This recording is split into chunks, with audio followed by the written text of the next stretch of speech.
Olá, começa agora o JR Entrevista. Hoje aqui com a gente o ministro da Justiça em exercício, Ricardo Capelli. Ministro, obrigado por atender ao nosso convite e principalmente por nos receber aqui no seu gabinete dentro do Ministério da Justiça e Segurança Pública. Eu que agradeço a oportunidade, é sempre um prazer poder conversar com vocês. Bom, é uma conversa muito providencial, ministro, até porque daqui a alguns dias, na segunda-feira, em 8 de janeiro, a gente infelizmente relembra os ataques às sedes dos poderes que ocorreu em 8 de janeiro do ano passado.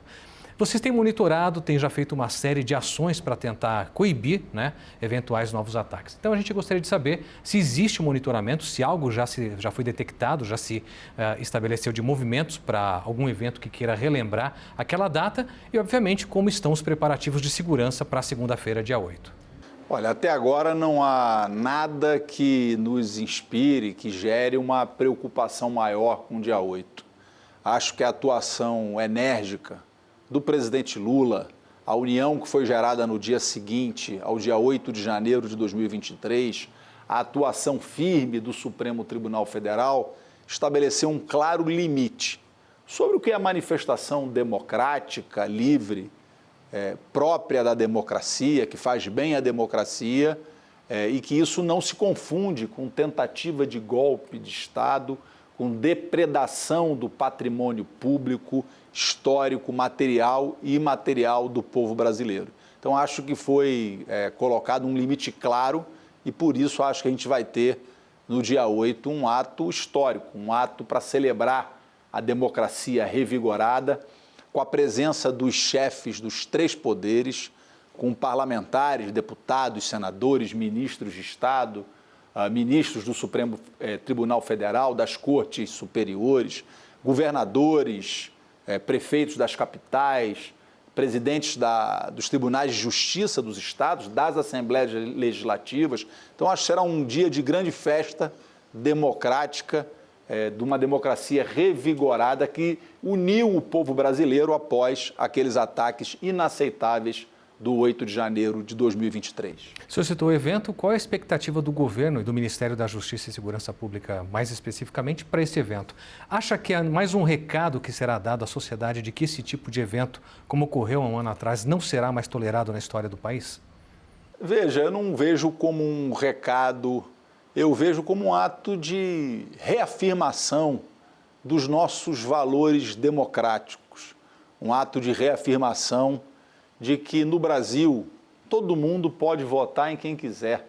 Você pode votar no candidato A, no candidato B, fazer campanha para o candidato A, para o candidato B, se expressar livremente. Isso é a beleza da democracia. Mas é um ato para afirmar que, passadas as eleições, estamos todos unidos em torno da Carta Magna, da Constituição Federal, que é aquilo que nos une enquanto nação, aquilo que consagra os nossos valores. Então, acho que é um ato de celebração da democracia, de reafirmação dos nossos valores constitucionais. Por isso, acho que é um ato de festa, um ato de futuro e não de passado. Não só para o 8 de janeiro, mas volta e meia ameaças à democracia são ventiladas pelas redes sociais, em grupos de WhatsApp. Como é que o governo monitora isso e de que maneira vocês conseguem prevenir eventuais ataques a qualquer tempo que seja?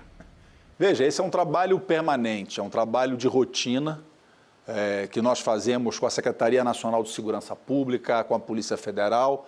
Para você ter uma ideia, nós tivemos não só ataques democráticos, aos valores democráticos, mas também ataques às escolas. Todo mundo lembra o que aconteceu em março, abril do ano de 2023, quando criminosos usaram as redes sociais para promover ódio contra as crianças e promover chacinas nas escolas contra as nossas crianças.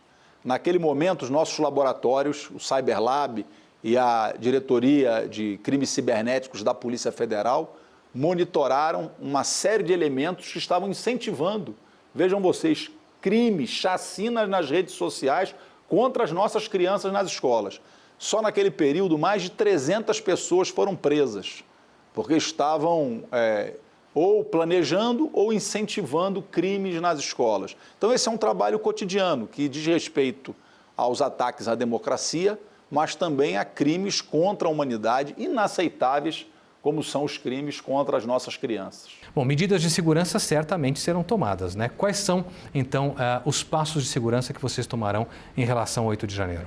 Nós assinamos um protocolo de ações integradas, onde a gente define qual é a responsabilidade de cada ente na segurança no dia 8 de janeiro de 2024. Esse protocolo é muito importante. Primeiro, porque ele garante a integração, as forças de segurança agindo em conjunto, construindo em conjunto o plano de segurança. E também porque define as responsabilidades claras de cada um.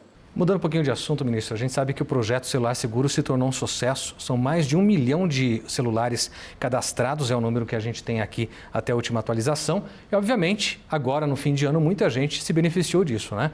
Tem sido, na visão de vocês, uma medida eficaz para combater realmente furto e roubo dos celulares no Brasil? Sem dúvida, uma medida eficaz e que está apenas no começo. Veja, nesse momento a gente está conseguindo bloquear o e-mail, o número de registro do aparelho e os aplicativos bancários. Até o dia 9 de fevereiro, nós passaremos a bloquear também o chip, que é muito importante, por quê? Porque muitos aplicativos que as pessoas usam, o mecanismo de recuperação de senha é através do SMS. E quando a gente passar a bloquear até 9 de fevereiro, 9 de fevereiro é a sexta-feira antes do carnaval, quando a gente passar a bloquear também o chip, a gente vai bloquear também o SMS. E a gente assinou com vários aplicativos, com várias empresas, que ao longo dos próximos meses vão aderir também. O Celular Seguro, ele é um projeto de segurança coletivo. Por quê? Porque se todo mundo fizer o cadastro, e é muito simples, né? É baixar o aplicativo Celular Seguro nas lojas de aplicativo ou então fazer o seu cadastro pelo www.celularseguro.gov.br. Por que ele é um projeto coletivo? Porque se todo mundo fizer, os criminosos não vão roubar mais o celular, porque ele vai saber o seguinte, vai roubar o celular, a pessoa vai apertar lá o botão e registrar a ocorrência e o celular vai parar de funcionar, vai ficar todo bloqueado. Então vai perder o atrativo daquele delito. E a gente tem dito também para as pessoas que às vezes compram aparelhos de origem duvidosa. E aí é um desestímulo à receptação, não faça isso. Porque o aparelho vai parar de funcionar e você vai ter jogado o seu dinheiro no lixo. Então, o Celular Seguro, quanto mais gente no projeto, mais a gente protege todo mundo, desestimula esse tipo de delito e desestimula também a receptação. Sem mercado, sem conseguir vender o aparelho e sem ter quem compre, os ladrões, os que pensam em cometer esse tipo de crime, vão deixar de cometer. Então, é um projeto que protege as pessoas, protege do roubo do aparelho e dos crimes financeiros derivados do roubo do aparelho, que acontecem naquelas primeiras horas. O ladrão rouba o aparelho e ele quer logo entrar nos aplicativos. Você, com o Celular Seguro, aperta o botão e bloqueia tudo. Agora, como em muitos casos, a gente sabe que pela internet tem de tudo, inclusive fake news, muita gente que se aproveita desse momento para espalhar inverdades. Vocês já conseguiram monitorar e perceber esse tipo de ocorrência com esse projeto? Veja, tem de tudo, não é? Tem gente que diz que esse é um projeto, espalharam que era um projeto para o governo monitorar a vida das pessoas. Gente, sinceramente, não é possível que alguém acredite nisso, não é? Que você bota... E outra coisa, o Celular Seguro, as informações que a pessoa coloca são informações básicas, é o celular e o CPF. Então não são informações, e é a partir disso, achar que o governo vai monitorar, então isso é fake news, é mentira. Não caia nisso.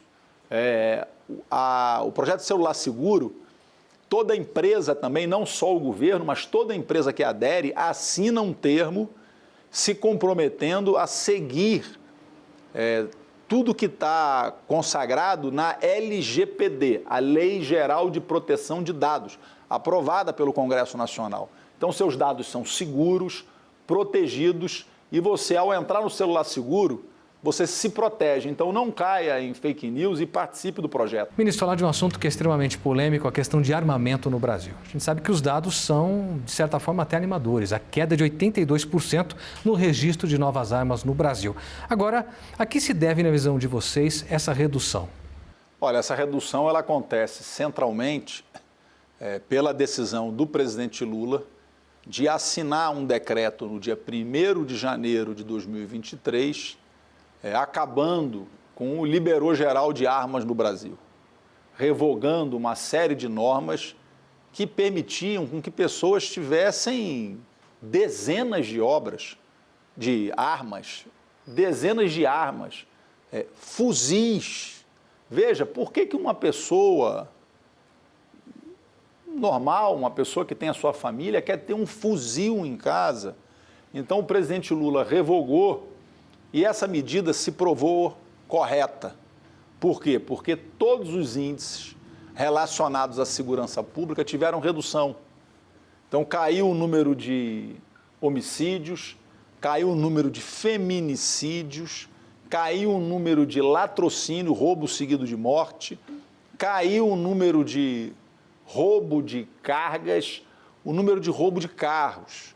A gente provando que menos armas é menos violência, menos armas é menos morte. É o que o presidente sempre diz, menos armas e mais livros. Nós precisamos ter armas, sim, mas armas nas mãos certas, armas nas mãos dos profissionais de segurança pública, armas modernas, equipadas nas mãos das polícias, da Polícia Civil, da Polícia Militar, da Polícia Federal. Armas nas mãos erradas, elas só aumentam a violência. Agora, com mudanças, agora o Exército passa a autorizar, registro de novos CACs. Para vocês, e na sua visão, principalmente, ministro, à frente, nesse momento, da segurança pública também, há expectativa de um aumento, novamente, no registro de armas?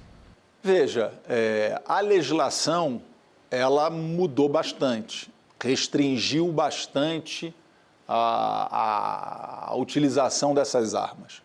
Nós não temos nada contra os CACs, contra os clubes de atiradores, caçadores e colecionadores. Mas é preciso ter, além do registro, de uma fiscalização rigorosa nessas pessoas que se apresentam como CACs. Veja você que nós saímos de pouco mais de 200 mil pessoas em 4 anos para mais de 800 mil pessoas que se dizem CACs. Portanto, pessoas que se dizem atiradores, caçadores ou colecionadores e que, portanto, têm armas. Para vocês terem uma ideia do que representam mais de 800 mil pessoas, o Exército Brasileiro possui 226 mil homens. Então, nós temos de CACs hoje, então, pessoas que, em tese, utilizam armas 4 vezes o efetivo do Exército Brasileiro. Então, é preciso ter uma fiscalização rigorosa. Volto a dizer, não temos nada contra colecionadores, atiradores, caçadores, mas é preciso ter uma fiscalização rigorosa e é isso que a Polícia Federal vai fazer a partir desse ano, porque nós precisamos ver se, no meio desse contingente, não tem gente fazendo coisa errada.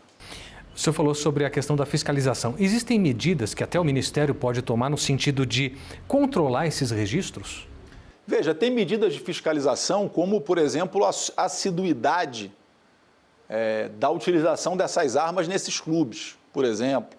A comprovação, a presença nesses clubes para comprovar a posse dessa arma, porque pode ter gente que compre a arma e depois dê um destino que não seja utilizar no clube de tiro. Então é preciso fiscalizar. Volto a dizer, não existe nada contra, mas é preciso ter um olhar atento, uma fiscalização rigorosa para impedir que, em nome desses clubes, sejam desviadas armas que podem parar na mão do crime organizado. Fala um pouquinho mais de segurança pública, ministro, porque o senhor foi interventor da segurança no DF, pós 8 de janeiro, e obviamente viu que, e falou muito sobre isso, há uma dificuldade não só no DF, como no Brasil inteiro, de se integrar às forças de segurança. Como fazer isso? Como melhorar a segurança pública? Quais são os principais desafios olhando hoje para o Brasil, em especial as grandes metrópoles, né? Não só DF, mas São Paulo, Rio de Janeiro, que vive uma situação emergencial quase que constantemente. Como melhorar a integração para melhorar a segurança nessas áreas? Olha, num país de dimensões continentais como o Brasil, você não faz, e com uma relação de autonomia federativa, uma relação interfederativa, você não faz segurança pública de cima para baixo. Para você ter uma ideia, a Polícia Federal tem 13 mil homens para fiscalizar 23 mil quilômetros de fronteira, 16 mil quilômetros de fronteira seca e 16 mil quilômetros de fronteira seca e 7 mil quilômetros de fronteira marítima. E tem apenas 13 mil homens. O ideal seria que nós pudéssemos dobrar, triplicar o efetivo da Polícia Federal. Mas o presidente Lula assumiu o país numa situação fiscal difícil, não há espaço fiscal para isso. Então nós temos que utilizar o que nós temos disponível. A Polícia Rodoviária Federal tem cerca de 12 mil homens, a Polícia Rodoviária Federal tem 12 mil homens para cuidar de mais de 75 mil quilômetros de rodovia. Pra você ter uma ideia do que é isso, se a gente somar a Polícia Federal e a Polícia Rodoviária Federal, nós temos 25 mil homens. Isso é metade do efetivo apenas da Polícia Militar do Rio de Janeiro. Então não há outra saída para a segurança pública aqui no Brasil que não seja a integração. A integração que começa desde a Guarda Municipal, passa pela Polícia Militar, pela Polícia Civil, pelas polícias técnicas científicas, chegue na Polícia Federal, na Polícia Rodoviária Federal, nas polícias penais também, as que atuam nas unidades prisionais, elas são decisivas, porque o que acontece nas unidades prisionais repercute diretamente na rua. Eu tenho citado o exemplo do Amapá, que a gente conseguiu, numa atuação articulada com o governo do Amapá, com o governador Clécio Luiz, através da nossa Secretaria de Políticas Penais, nós conseguimos, com gestão nas unidades prisionais, em 3 meses reduzimos em 40%, mais de 40%, as mortes violentas intencionais no Amapá. Então, o segredo da integração é conquista, é cooperação. Veja que nós passamos o ano de 2023 inteiro reunindo com os secretários de segurança dos estados, com os delegados gerais da Polícia Civil, com os comandantes das polícias militares, fizemos um seminário em novembro e agora em fevereiro nós vamos publicar as diretrizes nacionais para a utilização das câmeras corporais pelas polícias. Não foi imposto de cima para baixo pelo Ministério, foi construído com todas as polícias, ouvindo todos, com consulta pública. Isso é o SUSP ficando de pé. A gente elaborou também uma proposta de projeto de lei para debate no Congresso Nacional para tornar obrigatório as câmeras corporais, porque ela protege o bom policial, protege a atividade policial. E essa integração a gente faz também baseada na troca de informações e integração dos dados. O Cinesp, que é o Sistema Nacional de Dados da Segurança Pública no Brasil, que todos os estados participam, tinham 9 indicadores. Nós levamos para 28 indicadores. Isso significa segurança pública, política de segurança pública baseada em dados, dando consequência a projetos que já demonstraram efetividade, política pública baseada em dados e em evidências. Isso é o SUSP. É trabalhar, por exemplo, a integração com o Banco Central. Nós tivemos recentemente com o presidente do Banco Central, porque o COAF, que acompanha todas as movimentações financeiras no Brasil, está ligado ao Banco Central. Estamos montando um núcleo de inteligência financeira entre a Polícia Federal e o COAF, porque isso é decisivo, rastrear o caminho do dinheiro. A gente tem hoje organizações criminosas no Brasil que não movimentam mais milhões, movimentam bilhões e movimentam através de empresas de fachada, de contas fantasmas. Então, esse rastreamento, então essa integração, Polícia Federal, Polícia Rodoviária Federal, estados, municípios, integração com a Receita Federal, que tem um trabalho de inteligência também, de movimentações financeiras muito importantes. É essa integração que é decisiva para o Brasil. Integração com as Forças Armadas. Veja, nós temos agora, o presidente Lula decretou a GLO, lá no Rio de Janeiro, no Porto do Rio, no Porto de Itaguaí, no Porto de Santos e nos aeroportos, Rio e São Paulo. Nós temos no Rio de Janeiro, a Marinha do Brasil tem 80 mil homens, 50 mil homens estão no Rio de Janeiro. Por que esses homens não podem nos apoiar o trabalho da Polícia Federal, da Polícia Rodoviária Federal, na parte seca dos portos do Rio e de Itaguaí? Então, para enfrentar o crime organizado no Brasil, a palavra-chave é integração.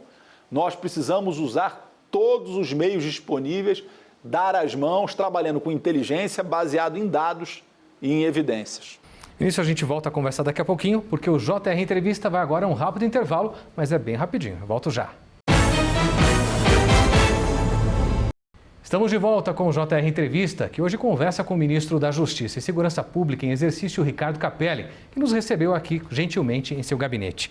Ministro, o senhor é considerado o braço direito do ministro Flávio Dino, que deve deixar realmente o comando da Justiça e Segurança Pública para assumir o Supremo em alguns dias. Já se conversa sobre a possibilidade de um trabalho de continuidade, do senhor permanecer e assumir de fato o ministério? Olha, essa é uma atribuição exclusiva do presidente da República. Eu me orgulho muito de ter trabalhado nos últimos 9 anos ao lado do ministro Flávio Dino, né? Flávio Dino é uma figura excepcional que desempenhou trabalhos reconhecidos pela população, pela sociedade brasileira por onde passou, né? Foi juiz federal por 12 anos, foi deputado federal, foi governador eleito e reeleito pelo povo do Maranhão no primeiro turno, senador da República mais votado da história do Maranhão e ministro da Justiça e Segurança Pública consagrado. Então, me orgulha muito de trabalhar esses últimos 9 anos ao lado do ministro Flávio Dino. E a gente recebeu do presidente Lula a missão de conduzir o Ministério da Justiça e Segurança Pública ao lado do ministro Flávio Dino, com 2 questões centrais. Uma primeira questão, ajudar, auxiliar na estabilização democrática do Brasil. E a outra questão, que é colocar de pé a Política Nacional de Segurança Pública. Veja você que o Plano Nacional de Segurança Pública, o SUSP, tudo isso que a gente falou, isso foi aprovado em 2018 pelo ex-ministro Raul Jungmann e ficou parado nos últimos 4 anos. E foi isso que a gente fez ao longo de todo o ano de 2023. Agora o ministro Flávio Dino, naturalmente, vai para o Supremo Tribunal Federal. O presidente Lula, no tempo que julgar adequado, vai, com certeza, eu tenho certeza, tomar as melhores decisões para o país. Enquanto isso, a gente segue trabalhando, o tempo da política é mas a gente aqui tem desafios diários, a gente vai tocando até que o presidente Lula, enfim, indique qual o caminho. Ministro, falar sobre um assunto que gerou bastante barulho e polêmica no fim do ano, quando o Ministério anunciou uma recompensa, um pagamento que pode chegar a R$100 mil por indicações que possam levar, denúncias que qualquer pessoa pode fazer em qualquer parte do Brasil, que possam levar à prisão de grandes criminosos ligados a algumas facções, algumas das principais que atuam no Brasil. O senhor acha que esse é um bom caminho para tentar combater e estrangular o crime a partir das suas lideranças? E já existe algo que frutificou a partir do lançamento desse programa? Veja, é impossível que a gente tenha as polícias, nossos homens da segurança pública, homens e mulheres, em todos os locais ao mesmo tempo. Claro que o trabalho de inteligência vem crescendo muito, vem se sofisticando muito, profissionalizando muito, cada vez com mais tecnologia, mas contar com o apoio da população para chegar a essas lideranças é muito importante, porque esses líderes, eles comandam organizações. A retirada deles das ruas tem impacto direto nos índices de violência. Esse é um processo que foi aprovado e que a gente agora está no processo de regulamentação, de como vai funcionar. Acredito que nas próximas semanas já vai estar plenamente funcionando, mas a gente já tem experiências exitosas pelo mundo e aqui também no Brasil, né? O Disque Denúncia no Rio de Janeiro funciona durante muito tempo e já demonstrou o seu valor, a sua aprovação pela população. Então, acho que é uma nova iniciativa que vai nos ajudar muito, integrando o cidadão que às vezes tem alguma informação nesse sistema único de segurança pública no Brasil.